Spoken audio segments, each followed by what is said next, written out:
नमस्कार मित्रांनो, स्वागत आहे तुमचं क्रिएटर मराठी युट्यूब चॅनलवर। मित्रांनो, रेशन कार्ड संबंधित सर्वात महत्त्वाचे अपडेट या व्हिडिओमध्ये आपण बघणार आहोत। त्यासाठी आपला व्हिडिओ शेवटपर्यंत नक्की पहा।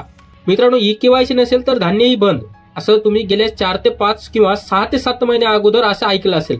त्यासाठी तुम्हाला सरकारने अट घातली होती, ई-केवायसी करणे बंधनकारक असणार आहे।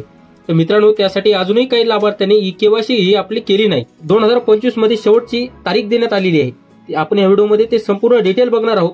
जिल्ह्यातील रेशन कार्ड धारकांसाठी स्वस्त धान्य दुकानावर ई-केवायसी प्रक्रिया सुरू आहे। लाभार्थ्यांना वेळेवर ई-केवायसी करता यावी म्हणून मुदतवाढही देण्यात आली आहे।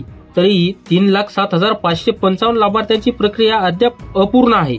अंतिम मुदत 28 फेब्रुवारी असल्याने या प्रक्रियेकडे दुर्लक्ष केल्यास रेशन बंद होणार आहे। राष्ट्रीय अन्न सुरक्षा योजनेअंतर्गत अंत्योदय आणि प्राधान्य कुटुंबातील लाभार्थ्यांसाठी ई-केवायसी अनिवार्य असणार आहे। ई-केवायसी न केल्याने रेशन कार्डवरील धान्य मिळणार नाही, अशा इशारा राज्य सरकारने लाभार्थ्यांना दिले आहे। ई-केवायसी करावी असे आवाहनही करण्यात येत आहे। मित्रांनो, 3 लाखाहून अधिक लाभार्थ्यांची प्रक्रिया रखडली। शिधापत्रिका धारकांनी ई-केवायसी न केल्यास त्यांचं राशन बंद होणार। शिधापत्रिका धारकांनी ई-केवायसी करावी असे वारंवार सांगण्यात आले आहे, परंतु मुदतवाढ देऊनही लाभार्थी त्यांच्याकडे दुर्लक्ष करत आहेत।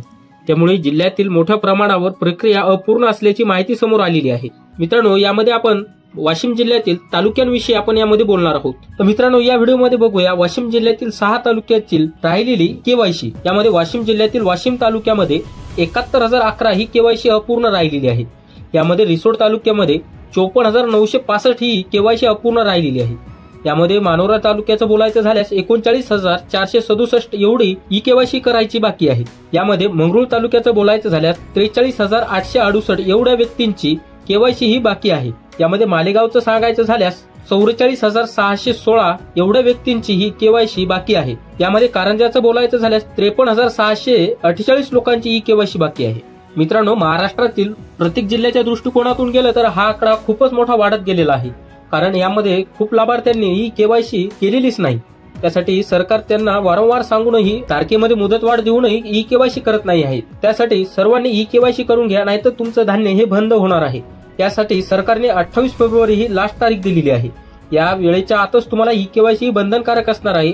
यापुढे मुदतवाढ मिळणार नाही असं सरकारही सांगत आहे। मित्रांनो, जर तुम्ही बाहेरगावी असाल आणि गावाकडे तुम्हाला यायला परवडत नाही, तर तिथे जवळच्या स्वस्त सरकारी धान्य दुकानावर जाऊन तुमची ई केवायसी पूर्ण करून घ्या। यामध्ये आता बघा, शिधापत्रिकेवरील सर्व सदस्यांनी ई केवायसी करणे बंधनकारक आहे। लाभार्थ्यांना वेळेत जवळच्या रेशन दुकानावर जाऊन प्रक्रिया पूर्ण करावी अशा सूचना वारंवार सरकार तुम्हाला देत आहे। मित्रांनो, लवकरात लवकर ई केवायसी करून घ्या आणि अशाच माहितीपूर्ण व्हिडिओसाठी आपल्या चॅनलला सबस्क्राईब नक्की करा।